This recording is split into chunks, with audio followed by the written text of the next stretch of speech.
ಎಕ್ಸಾಮಲ್ಲಿ ಈ ಡಿಜಿಟಲ್ ಮಲ್ಟಿಮೀಟ್ರನ್ನ ಏನಕ್ಕೆ ಯೂಸ್ ಮಾಡ್ತಾರೆ ಅಂತ ಕೇಳಿದ್ರೆ ನೀವು ಒಂದೇ ಮಾತಲ್ಲಿ ವೋಲ್ಟೇಜು, ಕರೆಂಟು, ರೆಸಿಸ್ಟೆನ್ಸು ಮತ್ತು ಕಂಟಿನ್ಯೂಟಿನ ಮೆಜರ್ ಮಾಡೋಕ್ಕೆ ಬಳಸ್ತಾರೆ ಅಂತ ಹೇಳಿಬಿಡಿ, ಆರಾಮಾಗಿ ಎಕ್ಸಾಮಿನರು ನಿಮ್ಮ ಆನ್ಸರ್ಗೆ ಕರ್ಗೋಗ್ಬಿಡ್ತಾರೆ. ಇಷ್ಟು ಹೇಳಿದ್ರೆ ಸಾಕು, ಇವನಿಗೆ ಫುಲ್ ನಾಲೆಡ್ಜ್ ಇದೆ ಅಂತ ತಿಳ್ಕೊಬಿಡ್ತಾರೆ. ಬನ್ನಿ ಇವಾಗ ಸೆಲೆಕ್ಷನ್ ಪ್ರೊಸೆಸ್ಸು, ಎಕ್ಸಾಮು, ಫಿಸಿಕಲ್ಲು ಮತ್ತು ಡಾಕ್ಯುಮೆಂಟ್ಸ್ ಏನೇನು ಇರಬೇಕು ಕಂಪ್ಲೀಟ್ ಆಗಿ ಪ್ರತಿಯೊಂದು ಮಾಹಿತಿನ ಕೊಡ್ತಾ ಹೋಗ್ತೀನಿ. ವಿಡಿಯೋನ ಕೊನೆವರೆಗೂ ನೋಡಿ. ಎಲೆಕ್ಟ್ರಿಷಿಯನ್ ಹುದ್ದೆಗಳಿಗೆ ಟ್ರೇಡ್ ಟೆಸ್ಟ್ ಇರುತ್ತೆ. ನೀವು ಟ್ರೇಡ್ ಟೆಸ್ಟ್ಗೆ ತಯಾರಿನ ಮಾಡಿಕೊಂಡು ಬರಬೇಕಾಗುತ್ತೆ ಗೈಸ್. ಈ ವಿಡಿಯೋದಲ್ಲಿ ಟ್ರೇಡ್ ಟೆಸ್ಟ್ ಅಲ್ಲಿ ನಿಮಗೆ ಯಾವ ತರ ಟೆಸ್ಟ್ ನ ನಡೆಸ್ತಾರೆ, ಇಕ್ವಿಪ್ಮೆಂಟ್ಸ್ ಬಗ್ಗೆ ಎಲ್ಲ ನಾಲೆಡ್ಜ್ ಇದೆಯಾ ಇಲ್ವಾ ಅಂದ್ಬಿಟ್ಟು ಪ್ರತಿಯೊಂದು ಸ್ಟೆಪ್ ಬೈ ಸ್ಟೆಪ್ ನಿಮಗೆ ಟೆಸ್ಟ್ಗಳನ್ನ ತಗೋತಾರೆ. ಹಾಗಾಗಿ ಈ ವಿಡಿಯೋನ ಕೊನೆವರೆಗೂ ನೋಡಿ, ನಿಮಗೆ ಟ್ರೇಡ್ ಟೆಸ್ಟ್ ಯಾವ ತರ ನಡೆಯುತ್ತೆ ಅಂತ ಒಂದು ಐಡಿಯಾ ಬರುತ್ತೆ. ಮತ್ತೆ ಟ್ರೇಡ್ ಟೆಸ್ಟ್ ಅಲ್ಲಿ ನಿಮಗೆ ತುಂಬಾ ಯೂಸ್ ಆಗುತ್ತೆ guys. Head constable electrician general 13, EWS 2, OBC 7, SC 5, ST 2, total 29. Head constable ಎಲೆಕ್ಟ್ರಿಷಿಯನ್ಗೆ ಮಾತ್ರ ಏಜ್ ಸ್ವಲ್ಪ ಕಡಿಮೆ ಇದೆ ನೋಡಿ, 18 ರಿಂದ 25 ವರ್ಷ. ಸ್ಟೀವರ್ಡು ಮತ್ತು ಕಮ್ಯುನಿಕೇಷನ್ಗೆ 27 ವರ್ಷ, ಇದಕ್ಕೆ ಮಾತ್ರ 2 ವರ್ಷ ಕಡಿಮೆ ಕೊಟ್ಟಿದ್ದಾರೆ. ಎಜುಕೇಷನ್ ಕ್ವಾಲಿಫಿಕೇಷನ್ನು 10th ಪಾಸ್ ಆಗಿರಬೇಕು. ಅದ್ರ ಜೊತೆಗೆ 2 ವರ್ಷದ ಎಲೆಕ್ಟ್ರಿಷಿಯನ್ ಟ್ರೇಡ್ ನೀವು ಮಾಡಿರಬೇಕು. ITI ಮಾಡಿದರೂ ಸಾಕು, ಅದ್ರ ಸರ್ಟಿಫಿಕೇಟ್ ಇದ್ದರೆ ಅಪ್ಲೈ ಮಾಡಬಹುದು. ಅಥವಾ 1 year certificate course from a recognised industrial training institute or vocational institute with at least 1 year institute with at least 1 year experience in the respective trade. ಅಂದರೆ 2ನೇ ಪಾಯಿಂಟಲ್ಲಿ ಹೇಳ್ತಾ ಇದ್ದಾರೆ ಗಾಯ್ಸ್, 2 ವರ್ಷದ ಎಕ್ಸ್ಪೀರಿಯನ್ಸ್ ಸರ್ಟಿಫಿಕೇಟ್ ಇರಬೇಕು ನಿಮ್ಮ ಹತ್ರ, ಅಥವಾ 1 ವರ್ಷದ್ದು ITI ನೀವು ಎಲೆಕ್ಟ್ರಿಷಿಯನ್ ಟ್ರೇಡಲ್ಲಿ ಮಾಡಿದರೆ ನಡೆಯುತ್ತೆ. ಇನ್ನೊಂದು ಪಾಯಿಂಟ್ ಕೊಟ್ಟಿದ್ದಾರೆ ನೋಡಿ, 2 years diploma from a recognised industrial training institute in the respective trade R similar trade ಅಂತ ಹೇಳ್ತಾ ಇದ್ದಾರೆ. ಅಂದರೆ ಡಿಪ್ಲೊಮಾ ಆಗಿರ್ಬೋದು, ITI ಆಗಿರ್ಬೋದು, ಅಥವಾ ಎಕ್ಸ್ಪೀರಿಯನ್ಸ್ ಸರ್ಟಿಫಿಕೇಟ್ ಇರಬಹುದು. ಇದು ಯಾವುದರಲ್ಲಿ ನಿಮ್ಮ ಹತ್ರ ಒಂದಿದ್ರೂ ಕೂಡ ನೀವು ಹೆಡ್ ಕಾನ್ಸ್ಟೇಬಲ್ ಎಲೆಕ್ಟ್ರಿಷಿಯನ್ ಹುದ್ದೆಗಳಿಗೆ ಅಪ್ಲೈ ಮಾಡಬಹುದು. ಮತ್ತು ಇಲ್ಲಿ ಇನ್ನೊಂದು ಪಾಯಿಂಟ್ ಹೇಳ್ತಾ ಇದ್ದಾರೆ ನೋಡಿ, ಮಸ್ಟ್ ಕ್ವಾಲಿಫೈಡ್ ಟ್ರೇಡ್ ಟೆಸ್ಟ್. ಅಂದರೆ ಎಲೆಕ್ಟ್ರಿಷಿಯನ್ ಹುದ್ದೆಗಳಿಗೆ ಟ್ರೇಡ್ ಟೆಸ್ಟ್ ಆಗುತ್ತೆ ಗೈಸ್. ಅದು ನಿಮಗೆ ನೆನಪಲ್ಲಿ ಇಟ್ಕೊಳ್ಳಿ. ನಿಮಗೆ ಫಿಸಿಕಲ್ ಆಗುತ್ತೆ, ರಿಟರ್ನ್ ಆಗುತ್ತೆ, ಅದಾದಮೇಲೆ ಟ್ರೇಡ್ ಟೆಸ್ಟ್ ಕೂಡ ಮಾಡ್ತಾರೆ. ಇವತ್ತಿನ ಈ ವಿಡಿಯೋದಲ್ಲಿ ಎಲೆಕ್ಟ್ರಿಷಿಯನ್ ಟ್ರೇಡ್ ಟೆಸ್ಟ್ ನಲ್ಲಿ ಏನೇನು ಕ್ವಶನ್ ಕೇಳ್ತಾರೆ, ಮತ್ತೆ ವೈರಿಂಗ್ ಹೇಗೆ ಮಾಡಬೇಕು, ಫ್ಯೂಸ್ ಫಿಟ್ಟಿಂಗ್ ಮತ್ತೆ ಚೆಕಿಂಗ್ ನ ಹೇಗೆ ಮಾಡೋದು, ಟೆಸ್ಟರ್ ನ ಬಳಸಿ ಕರೆಂಟ್ ನ ಹೇಗೆ ಚೆಕ್ ಮಾಡೋದು, ಶಾರ್ಟ್ ಸರ್ಕ್ಯೂಟ್ ಅಂದ್ರೇನು, ಮತ್ತೆ ಅದನ್ನ ಹೇಗೆ ನಾವು ನಿಯಂತ್ರಣ ಮಾಡೋದು, ಮತ್ತೆ ಅರ್ಥಿಂಗ್ ಅಂದ್ರೇನು, ಮತ್ತೆ ಏನೇನು ಟೂಲ್ಸ್ ಇರುತ್ತೆ, ಆ ಟೂಲ್ಸ್ ಇಂದ ಏನೇನು ಯೂಸ್ ಆಗುತ್ತೆ ಅಂತ ಕಂಪ್ಲೀಟ್ ಆಗಿ ಸ್ಟೆಪ್ ಬೈ ಸ್ಟೆಪ್ ಡೀಟೇಲ್ ನ ಕೊಡ್ತಾ ಇದ್ದೀನಿ. ಹಾಗಾಗಿ ವಿಡಿಯೋನ ಯಾರು ಸ್ಕಿಪ್ ಮಾಡದೆ ಕೊನೆವರೆಗೂ ನೋಡಿ. ಟ್ರೇಡ್ ಟೆಸ್ಟ್ ಏನಕ್ಕೆ ಮಾಡ್ತಾರಪ್ಪ ಅಂತಂದ್ರೆ, ಎಲೆಕ್ಟ್ರಿಷಿಯನ್ ನ ಬೇಸಿಕ್ ನಾಲೆಡ್ಜ್ ಇದೆಯಾ ಅಂತ ತಿಳ್ಕೊಳ್ಳೋದಕ್ಕೆ ಈ ಟೆಸ್ಟ್ ನ ಮಾಡ್ತಾರೆ. ನಿಮ್ಗೆ 100% ನಾಲೆಡ್ಜ್ ಇಲ್ಲ ಅಂದ್ರೂ 50 to 60% ಎಲೆಕ್ಟ್ರಿಷಿಯನ್ ನಾಲೆಡ್ಜ್ ಇರಲೇಬೇಕು. ಇಲ್ಲಾಂದ್ರೆ ನಿಮ್ನ ಫಸ್ಟ್ ರೌಂಡ್, ಸೆಕೆಂಡ್ ರೌಂಡ್ ಅಲ್ಲಿ ರಿಜೆಕ್ಟ್ ಮಾಡ್ಬಿಡ್ತಾರೆ. ಹಾಗಾಗಿ ಈ ವಿಡಿಯೋನ ಕಂಪ್ಲೀಟ್ ಆಗಿ ನೋಡಿ. ನಿಮ್ಗೆ ಟೆಸ್ಟ್ ಗೆ ಸಂಬಂಧಪಟ್ಟಂಗೆ ಆಲ್ ಡೀಟೇಲ್ಸ್ ನ ನಾನು ಇಲ್ಲಿ ಕೊಡ್ತಾ ಇದ್ದೀನಿ. ಮೊದಲನೇದಾಗಿ ಅಲ್ಲಿ ಕೆಲವೊಂದು ಟೂಲ್ಸ್ ಗಳನ್ನ ಇಟ್ಬಿಟ್ಟಿರ್ತಾರೆ. ಆ ಟೂಲ್ಸ್ ನ ನಿಮ್ಗೆ ತೋರಿಸ್ತಾರೆ. ಈ ಟೂಲ್ಸ್ ಹೆಸರೇನು, ಇದ್ರದ್ದು ಯೂಸ್ ಏನು ಅಂತ ಕೇಳ್ತಾರೆ. ಹಾಗಾಗಿ ಎಲೆಕ್ಟ್ರಿಷಿಯನ್ ಟೂಲ್ಸ್ ಗಳ ಬಗ್ಗೆ ನಿಮ್ಗೆ ಕಂಪ್ಲೀಟ್ ಆಗಿ ನಾಲೆಡ್ಜ್ ಇರಬೇಕು. ಮುಂದೆ ನಾನು ವಿಡಿಯೋದಲ್ಲಿ ಆ ಟೂಲ್ಸ್ ಜೊತೆನೆ ನಿಮ್ಗೆ ಅದನ್ನ ಡೀಟೇಲ್ ಆಗಿ ಹೇಳ್ತಾ ಹೋಗ್ತೀನಿ. ಮತ್ತೆ ನಿಮ್ಗೆ ಏನೇನು ಕೆಲಸ ಬರುತ್ತೆ ಎಲೆಕ್ಟ್ರಿಷಿಯನ್ ಅಲ್ಲಿ ಅಂತ ಅವರು ಚೆಕ್ ಮಾಡ್ತಾರೆ. ಅದರಲ್ಲಿ ನಿಮ್ಗೆ ಬೇಸಿಕ್ ವೈರಿಂಗ್ ನ ಕಲ್ತಿರ್ಬೇಕು ನೀವು. ಮತ್ತೆ ಸ್ವಿಚ್, ಬಲ್ಪ್, ಸಾಕೆಟ್ ಇದನ್ನೆಲ್ಲ ಕನೆಕ್ಟ್ ಮಾಡ್ಬಿಟ್ಟು ಪವರ್ ಆನ್ ಮಾಡುವಂತದೆಲ್ಲ ನಿಮ್ಗೆ ಬರಬೇಕು. ಫ್ಯೂಸ್ ಇನ್ಸ್ಟಾಲೇಷನ್ ಮಾಡೋದನ್ನ ಕಲ್ತಿರ್ಬೇಕು ನೀವು. ಮತ್ತೆ ಟೆಸ್ಟರ್ ಇಂದ ಲೈವ್ ಆಗಿ ಇರೋ ಕರೆಂಟ್ ನ ಹೇಗೆ ಚೆಕ್ ಮಾಡೋದು ಅಂತೆಲ್ಲ ಅವರು ಟೆಸ್ಟ್ ಮಾಡಿ ನೋಡ್ತಾರೆ. ಮತ್ತೆ ಇಲ್ಲಿ ಇನ್ನು ಕೆಲವು ಕ್ವಶನ್ ಗಳನ್ನ ಕೇಳ್ತಾರೆ.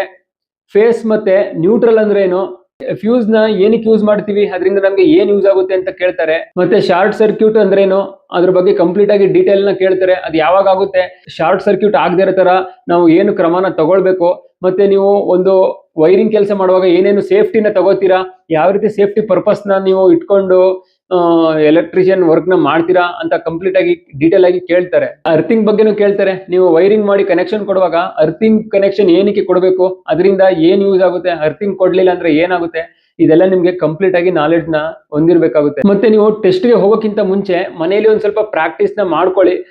ವೈರಿಂಗ್ ಹೇಗ್ ಮಾಡೋದು, ಅಥವಾ ಟೂಲ್ಸ್ ಯೂಸ್ ನ ಪ್ರಾಕ್ಟೀಸ್ ಹೇಗೆ ಮಾಡೋದು, ಟೂಲ್ಸ್ ಇಂದ ಕಟಿಂಗ್ ಪ್ಲೇಯರ್ ಆಗ್ಲಿ, ಟೆಸ್ಟರ್ ಆಗ್ಲಿ, ಮತ್ತೆ ಇನ್ಸುಲೇಷನ್ ಟೇಪ್ ಆಗ್ಲಿ, ಇನ್ನು ಕೆಲವು ಟೂಲ್ಸ್ ಗಳಿದೆ. ಟೂಲ್ಸ್ ನ ಸ್ವಲ್ಪ ಕೈಯಲ್ಲಿ ಹಿಡ್ಕೊಂಡು ಪ್ರಾಕ್ಟೀಸ್ ಮಾಡಿ. ಸೇಫ್ಟಿ ರೂಲ್ಸ್ ಗಳನ್ನ ನೆನ್ಪಿಟ್ಕೊಳ್ಳಿ. ಏನೇನು ಸೇಫ್ಟಿ ಇದೆ, ಅರ್ತ್ ನೀವು ವೈರ್ನ ಜಾಯಿಂಟ್ ಮಾಡುವಾಗ ಏನೇನು ಸೇಫ್ಟಿ ಇಟ್ಕೋಬೇಕು ಅದನ್ನೆಲ್ಲ ಒಂದು ಮೈಂಡಲ್ಲಿ ಇಟ್ಕೊಳ್ಳಿ.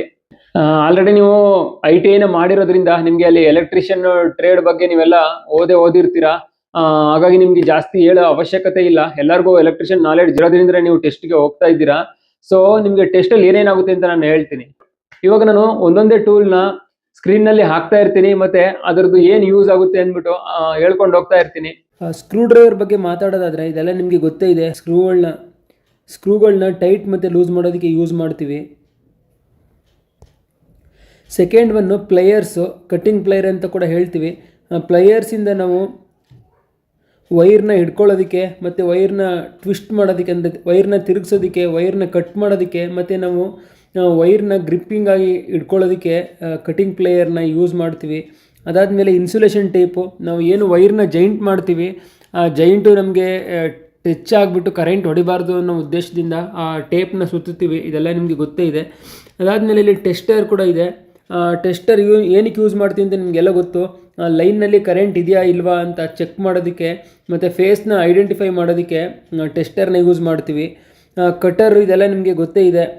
ಮತ್ತು ವೈರ್ ಸ್ಟ್ರಿಪ್ಪರ್ ಬಗ್ಗೆ ಹೇಳೋದಾದರೆ ವೈರ್ ಇನ್ಸುಲೇಷನ್ನ ನೀಟಾಗಿ ರಿಮೂವ್ ಮಾಡೋದಕ್ಕೆ ಮತ್ತು ಸ್ಟ್ರಿಪ್ನ ಡ್ಯಾಮೇಜ್ ಆಗದೇ ಇರೋ ಥರ ನೋಡ್ಕೊಳ್ಳೋದಕ್ಕೆ ಈ ವೈರ್ ಸ್ಟ್ರಿಪ್ಪರ್ನ ಯೂಸ್ ಮಾಡ್ತಾರೆ. ಮೊದಲನೇ ಪಿಕ್ಚರಲ್ಲಿ ನೀವು ನೋಡ್ತಾ ಇರ್ಬೋದು ಪ್ರಿಸಿಷನ್ ವೈರ್ ಸ್ಟ್ರಿಪ್ಪಿಂಗ್ ಅಂತ. ನಾನು ವೈರ್ ಸ್ಟ್ರಿಪ್ಪರ್ ಬಗ್ಗೆ ಹೇಳಿದೆ. ಇದರಲ್ಲಿ ನೋಡಿ ನೀವು ವೈರ್ನ ಅವರು ಹೇಗೆ ಗ್ರಿಪ್ ಮಾಡ್ತಾ ಇದ್ದಾರೆ ಅಂತ ಇಲ್ಲಿ ಆ ಥರ ಗ್ರಿಪ್ ಮಾಡಿಕೊಂಡು ಯೂಸ್ ಮಾಡೋದಕ್ಕೆ ಈ ವೈರ್ ಸ್ಟ್ರಿಪ್ಪರ್ನ ಯೂಸ್ ಮಾಡ್ತಾರೆ.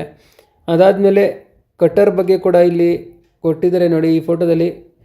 ಏನೊಂದು ಸ್ವಿಚ್ಗಳನ್ನ ನೀವು ಕಟ್ ಮಾಡ್ಕೊಳ್ಳೋದಕ್ಕೆ ಕಟ್ಟರ್ನ ಯೂಸ್ ಮಾಡ್ತಾರೆ. ಅದಾದಮೇಲೆ ಪಿಲ್ಲರ್ಸ್ನ ಮತ್ತು ಇಲ್ಲಿ ಪಿಲ್ಲರ್ಸ್ ಬಗ್ಗೆನೂ ಕೊಟ್ಟಿದ್ದಾರೆ. ಕಟ್ಟಿಂಗ್ ಪ್ಲೇಯರು, ವೈರ್ನ ಗ್ರಿಪ್ಪಾಗಿ ಇಟ್ಕೊಳ್ಳೋದಕ್ಕೆ ಅಥವಾ ಕಟ್ ಮಾಡೋದಕ್ಕೆ ನಾವು ಪ್ಲೇಯರ್ಸ್ನ ಯೂಸ್ ಮಾಡ್ತೀವಿ. ಅದಾದಮೇಲೆ ಇಲ್ಲಿ ನೋಡಿ ಇಲ್ಲಿ ಮತ್ತೆ ಇಲ್ಲಿ ಸ್ಕ್ರೂ ಡ್ರೈವರ್ ಕೊಟ್ಟಿದ್ದಾರೆ, ಸ್ಕ್ರೂನ ಟೈಟ್ ಮತ್ತು ಲೂಸ್ ಮಾಡೋದಕ್ಕೆ. ಈ ಪಿಕ್ಚರಲ್ಲಿ ಟೆಸ್ಟರ್ನ ಕೊಟ್ಟಿದ್ದಾರೆ. ಇಲ್ಲಿ ನೋಡಿ ಇಲ್ಲಿ ಲೈಟ್ ಆನ್ ಆಗಿದೆ. ಟೆಸ್ಟರಲ್ಲಿ ಲೈವ್ ಆಗಿ ಲೈಟ್ ಇದೆಯೋ ಇಲ್ಲೋ ಅಂತ ಚೆಕ್ ಮಾಡ್ತಾ ಇದ್ದಾರೆ. ಮತ್ತು ಇದರಲ್ಲಿ ಏನೊಂದು ವೈರ್ನ ಜಾಯಿಂಟ್ ಮಾಡಿದ್ದಾರೆ, ಅದರಲ್ಲಿ ಇನ್ಸುಲೇಷನ್ ಟೇಪ್ನ ಸುತ್ತಿದ್ದಾರೆ, ಅದನ್ನು ಇದರಲ್ಲಿ ಕೊಟ್ಟಿದ್ದಾರೆ. ಈ ಪಿಕ್ಚರಲ್ಲಿ ಏನು ಒಂದು ನಿಮಗೆ ಕಾಣ್ತಾ ಇದೆ, ಇದು ಡಿಜಿಟಲ್ ಮಲ್ಟಿಮೀಟ್ರು. ಮಲ್ಟಿಮೀಟ್ರ್ ಅಂದರೆ ಏನು, ಮಲ್ಟಿಮೀಟ್ರನ್ನ ಏನಕ್ಕೆ ಯೂಸ್ ಮಾಡ್ತೀವಿ, AC ವೋಲ್ಟೇಜ್ ಅಂದರೆ ಏನು, DC ಅಂದರೆ ಏನು, ಇದ್ರ ಬಗ್ಗೆ ಎಲ್ಲ ನಿಮಗೆ ಕಂಪ್ಲೀಟಾಗಿ ನಾಲೆಜ್ ಇರಬೇಕು. ಮಲ್ಟಿಮೀಟ್ರ್ ಏನು, ವೋಲ್ಟೇಜ್ ಮೆಜರ್ ಮಾಡೋ ಸೆಟ್ಟಿಂಗ್ ಯಾವುದು, ಮತ್ತು ರೆಡ್ ಕಲರ್ದು ಏನೊಂದು ಇಲ್ಲಿ ವೈರ್ ಕಾಣ್ತಾ ಇದೆ ಅದನ್ನ ಎಲ್ಲಿ ಹಾಕಬೇಕು, ಬ್ಲ್ಯಾಕ್ ಕಲರ್ ವೈರ್ನ ಎಲ್ಲಿ ಹಾಕಬೇಕು, ಇದೆಲ್ಲ ನಿಮಗೆ ಇದ್ರ ಬಗ್ಗೆ ನಾಲೆಜ್ ಚೆನ್ನಾಗಿರಬೇಕು. ಮತ್ತು ಟೆಸ್ಟ್ನಲ್ಲಿ ಎಕ್ಸಾಮೈನರ್ ನಿಮಗೆ ಫ್ಯಾನ್ ಸಾಕೆಟ್ನಲ್ಲಿ ಎಷ್ಟು ವೋಲ್ಟ್ ಇದೆ ಇದರಿಂದ ಚೆಕ್ ಮಾಡಿ ಹೇಳಿ ಅಂತ ಹೇಳ್ತಾರೆ. ಆವಾಗ ನೀವು ಅದನ್ನು ಚೆಕ್ ಮಾಡಿ ಹೇಳಬೇಕಾಗುತ್ತೆ. ಚೆಕ್ ಮಾಡಿ ನಿಮ್ಗೆ ಹೇಳೋಕ್ಕೆ ಬರೋಲ್ಲ ಅಂದರೂ ಕೂಡ ನಿಮ್ಮನ್ನ ರಿಜೆಕ್ಟ್ ಮಾಡ್ತಾರೆ. ಹಾಗಾಗಿ ಈ ಡಿಜಿಟಲ್ ವೋಲ್ಟಮೀಟರ್ನ ಯೂಸ್ ಹೇಗೆ ಮಾಡೋದು ಅಂದ್ಬಿಟ್ಟು ನಿಮಗೆ ಕಂಪ್ಲೀಟಾಗಿ ಗೊತ್ತಿರಬೇಕು. ಮತ್ತು ಇಲ್ಲಿ ಫಂಕ್ಷನಲ್ ಕೀ ಕೂಡ ಕೊಟ್ಟಿದ್ದಾರೆ ನೋಡಿ ಈ ಡಿಜಿಟಲ್ ಮಲ್ಟಿಮೀಟ್ರದು. ಇದರಲ್ಲಿ ಇಲ್ಲಿ ಆಫ್ ಬಟನ್ ಇದೆ, ಇಲ್ಲಿ AC DC ಮತ್ತು ಯಾವ್ಯಾವ ಕಡೆಗೆ ಎಷ್ಟೆಷ್ಟು ವೋಲ್ಟೇಜ್ ಇರುತ್ತೆ ಅಂತೆಲ್ಲ ಇಲ್ಲಿ ಕೊಟ್ಟಿದ್ದಾರೆ. ರೆಡ್ ಪ್ಲಗ್ನ ಎಲ್ಲಿ ಇನ್ಸರ್ಟ್ ಮಾಡಬೇಕು, ಬ್ಲ್ಯಾಕ್ ಪ್ಲಗ್ನ ಎಲ್ಲಿ ಇನ್ಸರ್ಟ್ ಮಾಡಬೇಕು ಅಂದ್ಬಿಟ್ಟು, ಮತ್ತು ಇದರಲ್ಲಿ ಎಷ್ಟು ಸೆಲ್ ಯೂಸ್ ಆಗುತ್ತೆ, ಪ್ರತಿಯೊಂದು ಇದ್ರ ಬಗ್ಗೆ ನಿಮಗೆ ಇನ್ಫಾರ್ಮೇಷನ್ ಗೊತ್ತಿರಬೇಕು. ಎಕ್ಸಾಮಲ್ಲಿ ಈ ಡಿಜಿಟಲ್ ಮಲ್ಟಿಮೀಟ್ರನ್ನ ಏನಕ್ಕೆ ಯೂಸ್ ಮಾಡ್ತಾರೆ ಅಂತ ಕೇಳಿದ್ರೆ ನೀವು ಒಂದೇ ಮಾತಲ್ಲಿ ವೋಲ್ಟೇಜು, ಕರೆಂಟು, ರೆಸಿಸ್ಟೆನ್ಸು ಮತ್ತು ಕಂಟಿನ್ಯೂಟಿನ ಮೆಜರ್ ಮಾಡೋಕ್ಕೆ ಬಳಸ್ತಾರೆ ಅಂತ ಹೇಳಿಬಿಡಿ. ಆರಾಮಾಗಿ ಎಕ್ಸಾಮೈನರು ನಿಮ್ಮ ಆನ್ಸರ್ಗೆ ಕರ್ಗೋಗ್ಬಿಡ್ತಾರೆ. ಇಷ್ಟು ಹೇಳಿದ್ರೆ ಸಾಕು, ಇವನಿಗೆ ಫುಲ್ ನಾಲೆಡ್ಜ್ ಇದೆ ಅಂತ ತಿಳ್ಕೊಬಿಡ್ತಾರೆ. ಇದಿಷ್ಟು ಟೂಲ್ಸ್ ಬಗ್ಗೆ ಒಂದು ಇನ್ಫಾರ್ಮೇಷನ್ ಆಗಿ, ಇದಿಷ್ಟು ಇವತ್ತಿನ ಎಲೆಕ್ಟ್ರಿಷಿಯನ್ ಟ್ರೇಡ್ ಟೆಸ್ಟ್ಗೆ ಯಾರ್ಯಾರು ಹೋಗ್ತಾ ಇದ್ದೀರಾ ಅವರಿಗೆ ಒಂದು ಇನ್ಫಾರ್ಮೇಷನ್ ಆಗಿತ್ತು. ವಿಡಿಯೋ ಇಷ್ಟ ಆಗಿದೆ ಅಂತ ಅನ್ಕೋತೀನಿ. ಯಾರ್ಯಾರಿಗೆ ವಿಡಿಯೋ ಇಷ್ಟ ಆಗಿದೆ ವಿಡಿಯೋನ ಲೈಕ್ ಮಾಡಿ, ಮತ್ತೆ ಏನಾದ್ರು ಡೌಟ್ ಇದ್ರೆ ಕಮೆಂಟ್ ಮಾಡಿ, ಮತ್ತೆ ಯಾರ್ಯಾರು ಹೊಸದಾಗಿ ನನ್ನ ಚಾನಲ್ನ ನೋಡ್ತಾ ಇದ್ದೀರಾ ಚಾನಲ್ನ ಸಬ್ಸ್ಕ್ರೈಬ್ ಮಾಡ್ಕೊಳ್ಳಿ, ಮತ್ತೆ ಬೆಲ್ ಐಕನ್ ಕೂಡ ಕ್ಲಿಕ್ ಮಾಡಿ. ನಿಮಗೆ ಯೂಸ್ಫುಲ್ ಇನ್ಫಾರ್ಮೇಶನ್ ಫ್ಯೂಚರ್ ಅಲ್ಲಿ ನಾನು ಕೊಡ್ತಾ ಇರ್ತೀನಿ. ಮತ್ತೆ ಎಲೆಕ್ಟ್ರಿಷಿಯನ್ ಅಂದ್ರೆ ತುಂಬಾ ಡೇಂಜರಸ್ ಕೆಲಸ. ನಾವು ಎಷ್ಟು ಜಾಗೃತೆಯಿಂದ ಮಾಡಿದ್ರು ಕಡಿಮೆನೆ, ಅಷ್ಟೊಂದು ನಾವು ಕೇರ್ಫುಲ್ ಆಗಿ ಮಾಡಬೇಕು. ಒಂದು ಸಣ್ಣ ತಪ್ಪಿನಿಂದ ಜೀವನೇ ಹೋಗೋಷ್ಟು ದೊಡ್ಡ ದೊಡ್ಡ ಡೇಂಜರಸ್ ಇನ್ಸಿಡೆಂಟ್ ಗಳೆಲ್ಲ ಆಗುತ್ತೆ. ನೀವು ಎಲ್ಲ ಕಡೆ ನೋಡಿರ್ತೀರಾ. ಹಾಗಾಗಿ ನೀವು ಟೆಸ್ಟ್ ನಲ್ಲಿ ಒಂದು ಚೂರು ತಪ್ಪು ಕೂಡ ಮಾಡಬೇಡಿ. 100% ಎಫರ್ಟ್ನ ಹಾಕಿ ನೀವು ಸರಿಯಾಗಿ ಮಾಡಿ. ಹಾಗಾಗಿ ನೀವು ಪ್ರಾಕ್ಟೀಸ್ ಮಾಡೋದ್ರಿಂದ ಇದೆಲ್ಲ ನಿಮಗೆ ಈಸಿಯಾಗಿ ಮಾಡೋಕ್ಕೆ ಸಾಧ್ಯ. ನೀವು ಬರೀ ಥಿಯರಿ ಓದ್ಕೊಬಿಡ್ತೀನಿ ಅಲ್ಲೋಗಿ ಡೈರೆಕ್ಟ್ ಅಲ್ಲಿ ಪ್ರಾಕ್ಟಿಕಲ್ ಮಾಡ್ತೀನಿ ಟೆಸ್ಟ್ ಅಲ್ಲಿ ಅಂದ್ರೆ ಆಗೋದಿಲ್ಲ. ಹಾಗಾಗಿ ನೀವು ಟೆಸ್ಟ್ ನಲ್ಲಿ ಒಂದು ಮೈನರ್ ರಾಂಗ್ ಮಾಡಿದ್ರು ಕೂಡ ನಿಮ್ಮನ್ನ ರಿಜೆಕ್ಟ್ ಮಾಡ್ಬಿಡ್ತಾರೆ. ಯಾಕಂದ್ರೆ ಎಲೆಕ್ಟ್ರಿಷಿಯನ್ ಕೆಲಸನೇ ಅಂತದ್ದು. ಬೇರೆ ಟ್ರೇಡ್ ಅಲ್ಲೆಲ್ಲ ಸ್ವಲ್ಪ ತಪ್ಪಾದ್ರೂ ನಡೆಯುತ್ತೆ. ಆದ್ರೆ ಎಲೆಕ್ಟ್ರಿಷಿಯನ್ ಕೆಲಸದಲ್ಲಿ ನಿಮ್ಗೆ ಒಂದು ಚೂರು ತಪ್ಪು ಅಂದ್ರೆ ಒಂದು ಜೀವ ಹೋದಂಗೆನೆ ಲೆಕ್ಕ, ತಿಳ್ಕೊಳ್ಳಿ. ನೀವು ಮನೇಲಾದ್ರೂ ಸರಿ ಅಥವಾ ಯಾರಾದ್ರೂ ಎಲೆಕ್ಟ್ರಿಷಿಯನ್ ನ ಕಾಂಟ್ಯಾಕ್ಟ್ ಮಾಡ್ಕೊಂಡು ಅವ್ರ ಜೊತೆ ವೈರಿಂಗ್ ಕೆಲಸ ಮಾಡೋದು ಮತ್ತೆ ನೋಡ್ಕೊಳ್ಳೋದು, ಕನೆಕ್ಷನ್ ಹೆಂಗ್ ಕೊಡ್ತಾರೆ ಅಂತ ಅದನ್ನೆಲ್ಲ ಮಾಡ್ಕೊಂಡು ನೀವು ಮಾಡೋದ್ರಿಂದ ನಿಮ್ಗೆ ಟೆಸ್ಟ್ ಅಲ್ಲಿ ಈಸಿ ಆಗುತ್ತೆ. ಸ್ಯಾಲ್ರಿ ಬಂದು 7th ಪೇ ಕಮಿಷನ್ ಅಲ್ಲಿ ಕೊಡ್ತಾ ಇದ್ದಾರೆ ನಿಮ್ಗೆ. ಇದೇ 8th ಪೇ ಕಮಿಷನ್ ಆದ್ರೆ ಒಳ್ಳೆ ಸ್ಯಾಲ್ರಿ ಬರುತ್ತೆ. 8th ಪೇ ಕಮಿಷನ್ ಅಲ್ಲಿ ನಿಮ್ಗೆ ಏನು ಇವಾಗ 25,000ದಿಂದ ಬೇಸಿಕ್ ಸ್ಟಾರ್ಟ್ ಆಗ್ತಾ ಇದೆ. ಆ ಸ್ಯಾಲ್ರಿ ನಿಮ್ಗೆ ಕಡಿಮೆ ಅಂದ್ರೂ 45ರಿಂದ 50,000 ಆಗುತ್ತೆ. ಹಾಗಾಗಿ ಒಳ್ಳೆ ಸ್ಯಾಲ್ರಿ ಪ್ಯಾಕೇಜ್ ಇದೆ. ಹಾಗಾಗಿ ನೀವು ಪ್ರಾಕ್ಟೀಸ್ನ ಚೆನ್ನಾಗಿ ಮಾಡಿ, ರನ್ನಿಂಗ್ ಆಗಲಿ ಮತ್ತು ರಿಟರ್ನ್ ಎಕ್ಸಾಮ್ ಆಗಲಿ ಚೆನ್ನಾಗಿ ಹಾರ್ಡ್ ಪ್ರಾಕ್ಟೀಸ್ನ ಮಾಡಿ. ಪ್ರತಿದಿನ 2ರಿಂದ 3 ಅವರ್ ನೀವು ರಿಟರ್ನ್ಗೆ ಮತ್ತು 1 ಅವರ್ ಫಿಸಿಕಲ್ಗೆ ಟೈಮ್ನ ಮೀಸಲಾಗಿಡಿ. ನಿಮಗೆ ಒಳ್ಳೆ ಸ್ಯಾಲ್ರಿ ಪ್ಯಾಕೇಜ್ ಇದೆ ಮತ್ತು ಅದ್ರ ಜೊತೆಗೆ ಒಂದು ಯೂನಿಫಾರ್ಮ್ ಹಾಕುವಂಥ ನಿಮ್ಮ ಕನಸು ಕೂಡ ನನಸಾಗುತ್ತೆ. ಒಂದು ರೆಸ್ಪೆಕ್ಟ್ ಇರುತ್ತೆ. ಜಾಬ್ ಯಾವುದಾದ್ರೂ ಆಗಲಿ ಎಲ್ಲರೂ ಯೂನಿಫಾರ್ಮ್ ಹಾಕೇ ಹಾಕ್ತಾರೆ. ಸೊ ನಿಮ್ಮ ಕನಸನ್ನ ನನಸು ಮಾಡ್ಕೊಳ್ಳೋಂಥ ಒಂದು ಸಮಯ ಇದು. ಹಾಗಾಗಿ ಚೆನ್ನಾಗಿ ಪ್ರಾಕ್ಟೀಸ್ನ ಮಾಡಿ. ಇದಿಷ್ಟು ಇವತ್ತಿನ ವಿಡಿಯೋ ಇಷ್ಟ ಆಗಿದ್ರೆ ವಿಡಿಯೋನ ಲೈಕ್ ಮಾಡಿ, ಶೇರ್ ಮಾಡಿ ಮತ್ತು ಕಮೆಂಟ್ ಮಾಡಿ. ಮತ್ತು ಹೊಸ ಅಪ್ಡೇಟ್ ನನಗೆ ನೆಕ್ಸ್ಟ್ ವಿಡಿಯೋದಲ್ಲಿ ಸಿಗ್ತೀನಿ. ಅಲ್ಲಿವರೆಗೂ ಬೈ ಬೈ, ಟೇಕ್ ಕೇರ್, ಜೈ ಹಿಂದ್.